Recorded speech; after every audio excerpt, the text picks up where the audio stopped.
ప్రేక్షకులకు నమస్కారం. నవంబర్ 12, 13 తారీఖుల్లో అంటే శనివారం, ఆదివారం ప్రముఖ స్టాక్ మార్కెట్ అనలిస్టు జీవి సత్యనారాయణ గారు stock market fundamentals and technicals మీద వెబినార్ కండక్ట్ చేయబోతున్నారు. దీనికి 3,000 రూపాయలు ఫీజు పే చేయవలసి ఉంటుంది. ల్యాప్టాప్ లేదా పర్సనల్ కంప్యూటర్ ఉన్న వాళ్ళకి మాత్రమే ఈ ట్రైనింగ్ ప్రోగ్రాం ఉపయోగపడుతుంది. మరిన్ని వివరాల కొరకు ఈ కింద స్క్రోల్ అవుతున్న నంబర్కు కాల్ చేసి వెంటనే రిజిస్ట్రేషన్స్ పూర్తి చేసుకోగలరు.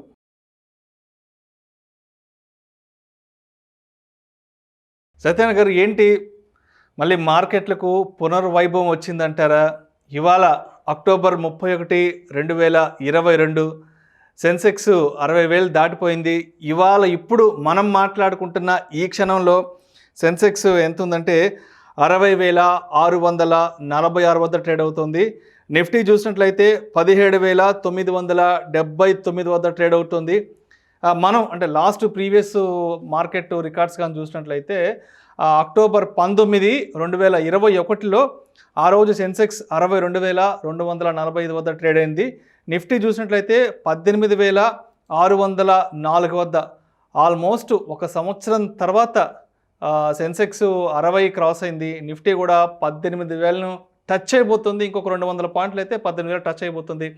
ఏంటి మరలా మార్కెట్లకు పునర్వైభవం వచ్చిందంటారా? అసలు ఎందుకు మార్కెట్లు మళ్ళా ఇంతలా బౌన్స్ బ్యాక్ అయ్యి ఆల్ టైమ్ హైక్ చేరుకుంటున్నాయంటారు అసలు? ఓకే, ఇప్పుడు అందరికీ ఇదొక డౌట్. ఎలా అంటే మార్కెట్ పోయింది అంటారు, కరెక్షన్ అంటారు, రష్యా ఉక్రెయిన్ వార్ అంటారు. మార్కెట్లు అంటే మొన్నటి వరకు బాగా డౌన్లో ఉన్నాయి. అయితే మన ఎకానమీకి అంటే ఇప్పుడు జీడిపి డేటాలు వస్తున్నాయి. ఇప్పుడు జర్మన్ వచ్చేసింది.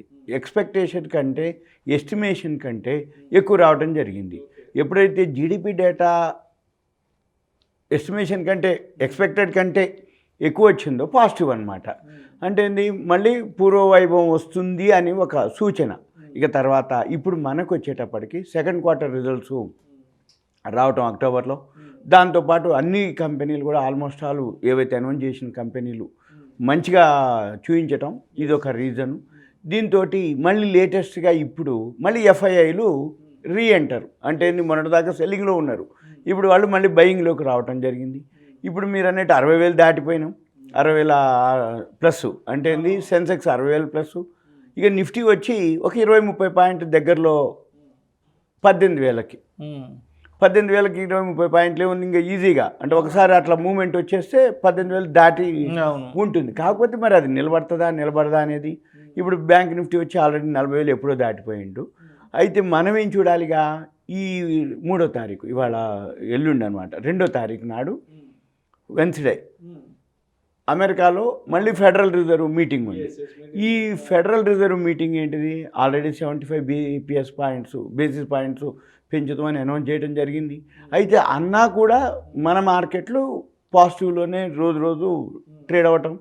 మన మార్కెట్లు పాజిటివ్లో ట్రేడ్ అవ్వటం అంటే ఏంటిది, ఒకటి మన మార్కెట్లు ఎఫ్ఐఎల్ కొనటం, రెండోది అమెరికా మార్కెట్లు కూడా పాజిటివ్లోనే క్లోజ్ అవ్వటం జరుగుతుంది. ఈ అమెరికా మార్కెట్లు పాజిటివ్లో క్లోజ్ అవ్వటం, ఏషియన్ మార్కెట్లు పాజిటివ్లో ఓపెన్ అవ్వటం, మన మార్కెట్లు ఇప్పుడు 60,000 దాటడం, బోర్డు మీటింగ్లు రిజల్ట్స్ రావటం. అయితే ఇప్పుడు ఇంక ఆల్మోస్ట్ ఆల్ ఇంకొక 1 వీక్ 10 డేస్ తర్వాత ఇంక ఆల్మోస్ట్ ఆల్ అన్నీ అయిపోతాయి మ్యాక్సిమం. అంటే మంచి కంపెనీలు ఆల్రెడీ మంత్ ఎండింగ్ ఇవాళతోటి పెద్ద ఎల్ఎన్టీ అట్లాంటివి కూడా వచ్చేస్తున్నాయి. అంటే ఇంకొక 1 వీక్ 10 డేస్ 15 డేస్ మ్యాక్సిమంలో అంటే నవంబర్ మొత్తానికి కూడా వస్తుంటాయి. ఇంకా మిగిలిపోయినాయి అన్నీ కొన్ని వేల కంపెనీలు ఇంకా అనౌన్స్ చేయాల్సి ఉన్నాయి. అవన్నీ కూడా ఈ ఫస్ట్ వీక్ సెకండ్ వీక్ లోపల కంప్లీట్ అయిపోతాయి. కానీ ఆల్మోస్ట్ ఆల్ రిజల్ట్స్ అన్నీ కూడా బాగా అనౌన్స్ చేయడం జరుగుతుంది. అంటే ఆటో సెక్టార్ అనుకోండి, pharma sector, IT sector, telecom sector, ఇవన్నీ కూడా బ్యాంకింగ్ సెక్టార్ బాగా కూడా పర్ఫామ్ చేయడం జరిగింది. ఇది సెకండ్ క్వార్టర్ రిజల్ట్స్. వాటితో పాటు మీరు అనేటువంటి మార్కెట్ 60,000 దాటిపోవటం, లాస్ట్ ఇయర్ అక్టోబర్ 19 62,245కి రావటం, మంది 18,000 చిల్లర నిఫ్టీ పెరగటం. అయితే ఇప్పుడు 60,000 దాటును 60,660 అంటే 62,245 అంటే అదొక 1,200, ఇది ఒక 300 చిల్లర. ఇంకొక 1,500 పాయింట్లు కనుక వస్తే మళ్ళీ all time Sensex all time high దాటి మళ్ళీ వెళ్ళే అవకాశాలు కూడా ఉన్నాయి. అయితే ఈ మధ్యలో మరి ఎంతవరకు 60,000 దాటి నిలబడగలుగుతుంది అనేది ఒకటి. రెండోది ఏంటి, ఇప్పుడు ఫెడరల్ రిజర్వ్ మీటింగు బుధవారం నాడు 2వ తారీఖు ఉంటే నెక్స్ట్ డే నాడు మళ్ళీ 3కి మంది ఉంది. అంటే మన ఇండియాలో ఆర్బీఐ క్రెడిట్ పాలసీ మీద డిస్కషన్ ఉంది. అంటే ఈ ఎప్పుడైతే అమెరికాలో వడ్డీ రేట్లు గురించి డిస్కషన్ ఉందో దాన్ని బట్టి మన వాళ్ళు కూడా సేమ్ అంటే వడ్డీ రేట్లు పెంచడం అనేది ఖాయమైపోయింది. ఇన్ఫ్లేషన్ కంట్రోల్ చేయాలి అంటే వడ్డీ రేట్లు తప్పదు పెంచడం అనేది ఒకటి. వీటితో పాటు ఇప్పుడు ఇవాళ 31 అక్టోబరు, రేపు 1 తారీఖుని ఏమవుతుందంటే ఆటో సెక్టారు సేల్స్ డేటా వస్తుంది. ఈ ఆటో సెక్టార్ సేల్స్ డేటా చాలా చాలా బాగుందనేది మామూలుగా అంటే మార్కెట్ ఏదైతే నిపుణులు ఉంటారో ఎలా చెప్తారు అంటే, ఉదాహరణకి ఆటో సెక్టార్లో ఈ మధ్య ఫెస్టివల్ సీజన్లో దసరా దీపావళి టైంకి విపరీతమైన ఆర్డర్స్ బుక్ చేయటం జరిగింది. అంటే ఏంది, అంతకుముందు ఒక కార్ కానీ ఏదైతే ఒక వెహికల్ కొనాలి అనుకుంటే రెడీ టు డెలివరీ ఉండేది. మనం పోవటం షోరూమ్కి పోగానే ఇన్స్టెంట్గా కొనుక్కోవటం. కాకపోతే కలర్ చాయిస్ ఉందంటే ఓకేనంటే ఒక 1 or 2 డేస్లో నేను మీకు అదే డెలివరీ తెప్పించేస్తాం, మీకు కాల్ చేస్తాం. ఇప్పుడు ఆ పదాలు లేవు. 3 నెలల ముందు 6 నెలల ముందు ప్రీ ఆర్డర్ పెట్టుకోవాలి. రైట్. రోల్స్ రాయ్స్, బెంజ్ కార్లు కూడా ఇప్పుడు అడ్వాన్స్ బుకింగ్. అది కూడా 1 month 2 months కాదు, మినిమం 3 months పోయినాయి. ఇప్పుడు మన ఇండియాలో కూడా కియా అనుకోండి, ఏదైతే మన బ్రాండ్ ఒక 15-18 లక్షలు 20 లక్షల కార్లు కూడా రెడీ టు డెలివరీ లేదు. కలర్ చాయిస్ కానీ మోడల్ కానీ అది మినిమం 3 to 4 months 6 months పడుతుంది. అంటే ఏంది, అడ్వాన్స్ బుకింగ్లు అయిపోతున్నాయి. అంటే ఏంది, ఈ క్వార్టర్ సేల్స్ పెరిగింది, నెక్స్ట్ క్వార్టర్కి కూడా అడ్వాన్స్లో ఆల్రెడీ అంటే సేల్స్ వచ్చేసినట్టే. అంటే ఏంది, వీళ్ళు కంపెనీ వాళ్ళు డెలివరీ ఇవ్వటమే ఏది మన కస్టమర్కి.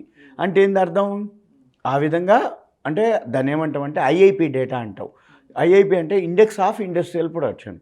ఇండెక్స్ ఆఫ్ ఇండస్ట్రియల్ ప్రొడక్షన్ అంటే ఇప్పుడు ఇట్లా ఫెస్టివల్ సీజన్కి అనే కాకుండా ఇప్పుడు అంటే 2 వీలర్స్ అనుకోండి, 4 వీలర్స్, కార్లు అనుకోండి, ఫ్రిడ్జ్లు, వాషింగ్ మిషన్లు, డిష్ వాష్లు, ల్యాప్టాప్లు, టీవీలు, ఎవరైతే ఇప్పుడు చాలామంది విపరీతంగా అంటే సేల్స్ పెరిగింది. అంటే సేల్స్ పెరగటం అంటే IIP data, index of industrial production. Index of industrial production పెరిగింది అంటే అర్థం ఏంటి అంటే అందరూ కొనుక్కోవడానికి రెడీ అయిపోయారు. కొనుక్కుంటున్నారు అంటే వాళ్ళ దగ్గర బాగా కొంచెం అంటే ఫైనాన్షియల్గా అంటే ఏంది, జాబ్ అనుకోండి, లోన్లు అనుకోండి, ఏ విధంగా అయినా సరే కొనుక్కోవటానికి ఆర్థిక స్తోమత కలిగి ఉన్నారు అని అర్థం. ఆర్థిక స్తోమత కలిగి ఉన్నారు, కొనుక్కోవటానికి ధైర్యం చేస్తారు, రీపేమెంట్ లోన్ మీద తీసుకొని రీపేమెంట్ చేయగలను అని నమ్మకం ఉండేవాళ్ళే కొంటుంటారు. అంటే వాళ్ళు కూడా సెక్యూరిటీస్ అష్యూరిటీస్ పెట్టుకొని ఇవ్వటం జరుగుతుంది. అయితే దీనివల్ల ఏం జరుగుతుంది అంటే ఎకానమీ గ్రోత్ అవుతుంది అని అర్థం. ఎకానమీ గ్రోత్ అవుతుంది అంటే ఆటోమేటిక్గా సేల్స్ పెరిగింది అంటే కంపెనీ వాళ్ళు ప్రొడక్షన్ పెంచుతారు. ప్రొడక్షన్ ఎప్పుడు పెంచుతారు అంటే సేల్స్ ఎక్కువ ఉన్నప్పుడు. సేల్స్ ఎప్పుడు ఎక్కువ ఉంటాయి అంటే కొనేవాళ్ళు ఎక్కువ ఉన్నప్పుడు. ఎప్పుడు కొనేవాళ్ళు ఎక్కువ ఉంటారు అంటే వాళ్ళ దగ్గర పైసలు ఉన్నప్పుడు. వాళ్ళ దగ్గర ఎప్పుడు పైసలు ఉన్నాయి అంటే దేశం మంచిగా ఆర్థిక అభివృద్ధి, ఎకానమీ గ్రోత్ అవుతుందని ఇండైరెక్ట్గా చెప్పటం అనమాట. అంటే ఏంది, వరల్డ్ ఎకానమీ ఏదైతే ఇన్ఫ్లేషన్ పెరిగినాయి, ధరలు పెరిగినాయి అని అంటున్నా కానీ మన సెన్సెక్స్ ఎందుకు పెరుగుతుంది, 60,000 పైన ఎందుకు అవుతుంది, మరి ఇది 18,000కి వచ్చింది, అప్పుడెప్పుడో వచ్చింది, మళ్ళీ ఇన్నాళ్ళకి ఎందుకు వస్తుంది అంటే రిజల్ట్స్ ఏవైతే ఉన్నాయో, కంపెనీ యొక్క సేల్స్ డేటా, కంపెనీ అంటే ఇది గవర్నమెంట్ ఏవైతే పాలసీలు అనుకోండి, లేకపోతే ఈ ఎకానమీ అంటే ఇంట్రెస్ట్ ఏవైతే పెంచినా కూడా మార్కెట్లు పెరుగుతున్నాయి అంటే ఎఫ్ఐఐలు, ఫారిన్ ఇన్స్టిట్యూషనల్ ఇన్వెస్టర్స్ బయింగ్లోకి రావటం.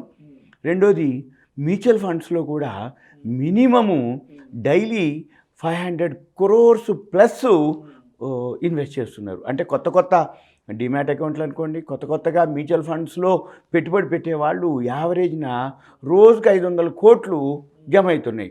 అంటే సేవింగ్స్ పరంగా అనుకోండి, అంటే ఎకానమీకి ఇవన్నీ సపోర్ట్ చేస్తాయి, గ్రోత్కి సపోర్ట్ చేస్తాయి. అంటే మ్యూచువల్ ఫండ్స్ దగ్గర రోజుకు 500 కోట్లు జమ అయిపోతే వాళ్ళు ఉట్టిని ఫండ్ని అట్లా ఉంచరు. వాళ్ళు ఏం చేస్తారు, వాల్యూ ఉన్న కంపెనీలు, గ్రోత్ ఉన్నటువంటి కంపెనీలు, సెక్టార్ వైజ్ చూసుకొని వాళ్ళు ఇప్పుడు సపోజ్ ఇప్పుడు 5G ఉంది, స్పెక్ట్రమ్, టెలికాం అంటే టెలికాం సెక్టార్, బ్యాంకులు బాగా రిజల్ట్స్ వస్తున్నాయి, ఆటో సెక్టార్ బాగుంది, ఫార్మా సెక్టార్ బాగుంది, ఐటీ సెక్టార్ బాగుంది.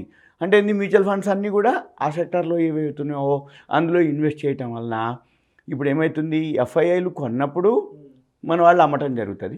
ఎఫ్ఐఐలు అమ్మినప్పుడు మన వాళ్ళు బై చేయటం జరుగుతుంది. మన దగ్గర ఉన్న మ్యూచువల్ ఫండ్ పైసలు పెట్టి బై చేయటం.